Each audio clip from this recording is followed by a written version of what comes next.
ఇక హోంమంత్రి గారు ఉన్నారు. ఎప్పుడు ప్రెస్ మీట్ పెట్టి ఎవరి మీద దుమ్మెత్తి పోద్దామా, ఎవరిని మాట్లాడదామా అనుకుంటున్నారే తప్ప వీళ్ళు వచ్చిన తర్వాత ఈ రాష్ట్రంలో లా అండ్ ఆర్డర్ ఎలా దిగజారిపోయింది, మహిళల మీద ఎలా అఘాయిత్యాలు అవుతున్నాయి, ఏ విధంగా మనుషులు చనిపోతున్నారు తోపులాట్లో పోలీసుల నిర్లక్ష్యం వల్ల, వీళ్ళకి కంట్రోల్ లేదనేది స్పష్టంగా అర్థమవుతుంది. సో ఇలాంటి వాళ్ళని హోంమంత్రిగా పెడితే ఇంకెంతమంది ప్రాణాలు తీస్తారో ఒకసారి మీరే ఆలోచించి యాక్షన్ తీసుకుంటే మంచిదని కూడా కోరుకుంటున్నాను. అండ్ మనకొక సనాతన యోధుడు తిరుపతిలో ఆయన డిక్లేర్ చేసుకున్నాడు, నేను సనాతన యోధుణ్ణి, హిందువుల పక్కన నిలబడుతున్నా, హిందువులకు ఏదైనా జరిగితే నేను ఊరుకోను అన్నావు. అదే తిరుపతిలో ఈరోజు 6 మందిని మీ కూటమి ప్రభుత్వం చంపేసింది. దీనికి మీరు ఏం ప్రాయశ్చిత్తం చేస్తారు? చంద్రబాబు నాయుడుతో రాజీనామా చేయిస్తారా? మీరు బాధ్యత తీసుకొని రాజీనామా చేస్తారా? లేదా టీటీడీ చైర్మన్తో రాజీనామా చేయిస్తారా? హోంమంత్రితో రాజీనామా చేయిస్తారా? లేదా అందరూ కలిసి కట్టగట్టుకొని రాజీనామా చేస్తారా? మీ అందరి ఫెయిల్యూరే కదా ఇది. నిజమైన సనాతన యోధుడివైతే ఇప్పుడు రా, వచ్చి మీ ప్రభుత్వంలో ఎవరెవరి నిర్లక్ష్యం వల్ల ఇది జరిగిందో వారందరి మీద క్రిమినల్ కేసులు పెట్టించుకోండి. అంతేగాని ప్రమాదవశాత్తు జరిగిందని 194 BNSS పెట్టేసి చేతులు దులిపేసుకోవాలంటే మాత్రం వదిలే ప్రసక్తే లేదు అని కూడా ఈ సందర్భంగా తెలియజేసుకుంటున్నా.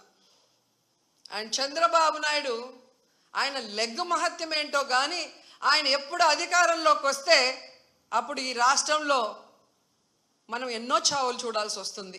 గతంలో గోదావరి పుష్కరాలు ఈయన పబ్లిసిటీ పిచ్చి వల్ల ఇలాగే గేట్లు తెరిచి జనాలు తోసుకొని ఒకరి మీద ఒకరు పడి 29 మంది చనిపోయారు.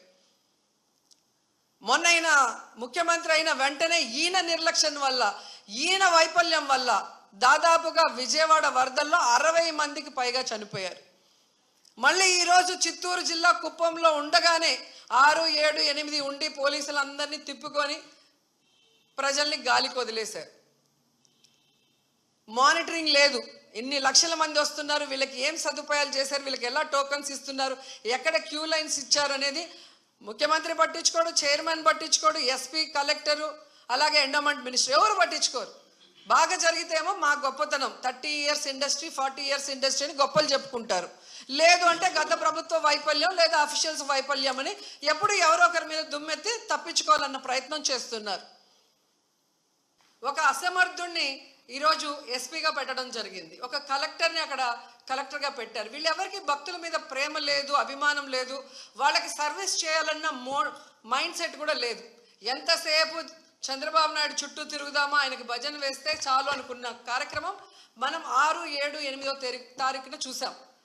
జిల్లాలో ఉన్న తిరుపతి, చిత్తూరు జిల్లా ఎస్పీలతో సహా ప్రతి ఒక్కరూ కూడా చంద్రబాబు నాయుడు చుట్టూ తిరుగుతూ భజన చేస్తూ ఈరోజు ప్రజల్ని గాలికి వదిలేశారు. కాబట్టి నిన్న ఇంత పెద్ద వైకుంఠ ఏకాదశిన దేవదేవుడు వెంకటేశ్వర స్వామిని అందరూ కూడా దర్శించుకుందామని, అతని ఆశీర్వాదం తీసుకుందామని దూర ప్రాంతాల నుంచి, మిగతా రాష్ట్రాల నుంచి కూడా ఈరోజు భక్తులు చాలా మంది ఇక్కడికి రావడం జరిగింది.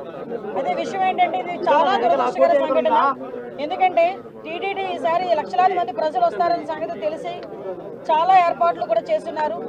ఈ టీటీడీ చేసిన ఏర్పాట్లని, ప్రభుత్వం చేసిన ఏర్పాట్లని కూడా నిన్న ఉదయమే చాలా మంది భక్తులు కూడా కొనియాడిన సందర్భాన్ని కూడా ఈ సందర్భంగా గుర్తు చేయాలి.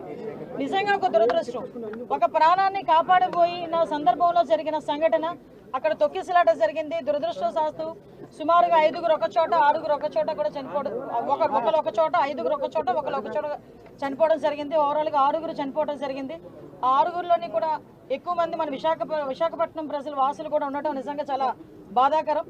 ఈ సంఘటన జరిగిన వెంటనే ఇమీడియట్గా గౌరవ చంద్రబాబు నాయుడు గారు ముఖ్యమంత్రి వర్యులకి ఈ విషయం తెలియటం, వెంటనే హుటాహుటిని ఇక్కడ ఉన్న ఎస్పీ గారితో, అదేవిధంగా కలెక్టర్ గారితో కూడా ఏం జరిగింది అని చెప్పి ఆరా తీసి ఇమీడియట్గా టీటీడీ ఈవో అధికారులు అందరితో కూడా ఒక మీటింగ్ ఏర్పాటు చేసుకొని ఇమీడియట్గా అక్కడ ఏం జరిగిందన్న సంగతి కూడా తెలుసుకోవడం జరిగింది.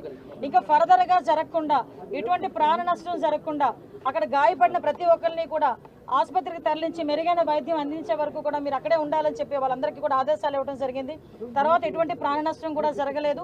ఈరోజు చాలా మంది గాయపడిన వాళ్ళు కూడా ఇంట్లోకి డిశ్చార్జ్ అయ్యి ఇంట్లోకి వెళ్ళిపోయిన సందర్భం కూడా ఉంది. ఇంకొంతమంది ఇప్పుడు హాస్పిటల్లో కూడా కొంతమంది ఉన్నారు. చనిపోయిన వాళ్ళందరికీ కూడా ప్రాణాన్ని తిరిగి తీసుకురాలేం, కానీ కంపల్సరీగా కుటుంబానికి ఆదుకోవాలని చెప్పి ఇతర రాష్ట్ర ప్రజలకి కూడా ఈ రోజు కాంపెన్సేషన్ అనేది అనౌన్స్ చేయడం జరిగింది. ఎందుకంటే ఎవరైనా భక్తులందరూ కూడా ఇక్కడికి రావడం జరిగింది కాబట్టి ఇక్కడ గవర్నమెంట్ ఈ రోజు బాధ్యత తీసుకుని వాళ్ళందరికీ కూడా కాంపెన్సేషన్ ఇవ్వడమే కాదు, వాళ్ళని ఎంత గౌరవంగా ఇక్కడ నుంచి మళ్ళీ ఆ ప్రాంతాలకి పంపించి ఆ దహన సంస్కారాలు జరిగే కార్యక్రమం వరకు కూడా చూసుకోమని ఈ రోజు గవర్నమెంట్ కూడా ఆదేశాలు ఇవ్వడం జరిగింది. ఎవరైతే ఇందాక మీరు అన్నారు కొన్న సమన్వయ లోపమా, లేకపోతే ఏదైనా పోలీస్ వైఫల్యమా, లేకపోతే అడ్మినిస్ట్రేషన్ వైఫల్యమా, ఏది అన్నది చాలా క్లియర్గా సీసీ కెమెరాస్ ప్రతి చోట ఉన్నాయి, మీకు తెలుసు. ప్రతి చోట ఉన్న సీసీ కెమెరాలో ఏం జరిగింది అన్నది కూడా మేము అధ్యయనం చేసుకుంటాం. ప్రతి ఒక్కటి కూడా ఎంక్వైరీ జరుగుతుంది. ఇప్పటికే ఒక ప్రాథమిక నివేదిక అన్నది ఎస్పీ గారు, కలెక్టర్ గారు కలిపి ఈ రోజు ముఖ్యమంత్రి గారికి మాకు కూడా అందజేస్తున్నారు.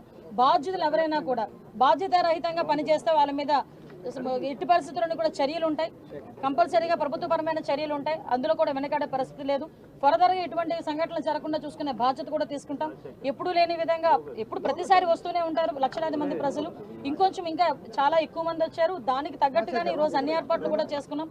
దయచేసి ప్రజలందరూ కూడా, ముఖ్యంగా ప్రతిపక్షాల వాళ్ళు, ప్రజలు అందరూ కూడా అర్థం చేసుకోవాల్సిన విషయం ఏంటంటే ఇది ఒక దురదృష్టకరమైన యాక్సిడెంట్, సంఘటన జరిగింది. దీనికి ఫర్దర్గా జరగకుండా బాధ్యత కూడా మేము గవర్నమెంట్ తీసుకుంటాం. ఇప్పటి వరకు జరిగిన దానికి కూడా చింతిస్తున్నాం. దానికి కూడా బాధ్యత వహిస్తూనే ఈరోజు ఆ కుటుంబానందరికీ కూడా ఎక్స్గ్రేషియా ప్రకటించి ఆ కుటుంబానికి మేము అండగా, అంటే మళ్ళీ చెప్తున్నా, పోయిన ప్రాణాన్ని ఎవరు తిరిగి తీసుకురాలేరు, కానీ కుటుంబానికి అండగా ఉండే బాధ్యత కూడా గవర్నమెంట్ తీసుకుంటుంది.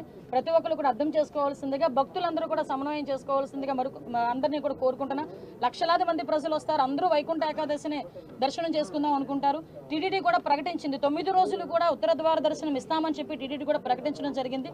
ఆ నేపథ్యంలోనే ప్రజలందరికీ కూడా టోకెన్లు ఇవ్వాలని ఒక మంచి ఉద్దేశంతో పనిచేసిన ఒక చిన్న పొరపాటు అయితే, దురదృష్టకర సంఘటన ఇది, యాక్సిడెంట్ ఇది. కాబట్టి ప్రజలందరూ కూడా అర్థం చేసుకోవాల్సిందిగా కోరుకుంటున్నాను. ఇప్పుడు ప్రాథమిక నివేదిక ఇచ్చారన్నారు. సో ఈ ప్రాథమిక దర్యాప్తు ఏంటి? ఒకటి, రెండోది వచ్చేసి బయట దీంట్లో కుట్రకోణంలో అవకాశాలు ఉన్నాయనేటువంటి. ఓకే, ఏమైనా ఇందాక మీకు చెప్పానండి, ఎవ్రీవేర్ మేము సీసీ కెమెరాస్ ఏర్పాటు చేసుకునే ప్రతి ఒక్క కూడా ఫేస్ రికగ్నిషన్ కానీ వాళ్ళకి టోకెన్స్ ఇష్యూ చేయడం కానీ ప్రతి ఒక్కటి చాలా పక్కాగా చేశాం. ఎక్కడైనా కుట్రకోణం ఉందని ఆ కోణంలో కూడా మేము కూడా దర్యాప్తు చేస్తున్నాం. ఏదైనా కుట్రకోణం ఉందా, లేకపోతే బై యాక్సిడెంట్ జరిగిందా, ఇప్పుడు ఇమీడియట్గా మేము కుట్రకోణం ఉందని మేము మాట్లాడకూడదు, మా దగ్గర ఆధారాలు లేకుండా మేము మాట్లాడకూడదు. కాబట్టి ఒక ప్రాథమిక నివేదిక వచ్చింది, దీని మీద పూర్తి స్థాయిలో దర్యాప్తు జరపమని గౌరవ ముఖ్యమంత్రి గారు కూడా ఆదేశాలు ఇవ్వడం జరిగింది. దీని మీద మనం అబ్జర్వ్ చేసుకుంటే తిరుపతి అంశం అనేసరికి చాలా సెన్సిటివ్ అంశం కాబట్టి దేశంలో ఉన్న ప్రధానమంత్రి నుంచి ప్రతి ఒక్కరు కూడా ఈ రోజు మిగతా రాష్ట్ర ముఖ్యమంత్రులు కూడా స్పందించారు. కాబట్టి చాలా సెన్సిటివ్ ఇష్యూ కాబట్టి ఏది పడితే అది మాట్లాడకూడదు. మా చేతిలోకి పూర్తి నివేదిక వచ్చిన తర్వాత డెఫినెట్ గా బాధ్యులు ఎవరైతే ఉన్నారో వాళ్ళందరి మీద చర్యలు తీసుకుని పడితే అందులో వెనుకడే ప్రసక్తి లేదు. భక్తులు శ్రేయసే ముఖ్యంగా మేము పనిచేస్తున్నాం. టీటీడీ చైర్మన్ గారు ముందుగానే తమకు ఫీడ్బ్యాక్ ఉందని చెప్పేసి అధికారులకు తెలియజేయడం జరిగిందని చెప్పేసి ప్రెస్ మీట్ లో చెప్పారు. మరి టీటీడీ చైర్మన్ గారు చెప్పిన తర్వాత కూడా అధికారులలో లేదండి, మీరు అన్నది నిజంగా టీటీడీ చైర్మన్ గారు ముందు నివేదిక ఇచ్చింది. మా అధికారులు కనుక అడ్మినిస్ట్రేషన్ విషయంలో ఎక్కడైనా లోపాలు జరుగున్నాయో ఇప్పుడు మాకు ఎలాగో మన సీఎం గారు వస్తున్నారు, ఇప్పుడు సీఎం గారు వచ్చేసరికి మాకు క్లియర్ నివేదిక ఉంటూ ఉంటుంది. నిజంగా అలాంటి పరిస్థితులు ఏమైనా ఉన్నాయి, ఎవరైనా ఏ స్థాయిలో వ్యక్తి అయినా కూడా అతని మీద చర్యలు తీసుకోవడానికి ఎక్కడ కూడా వెనుకాడం.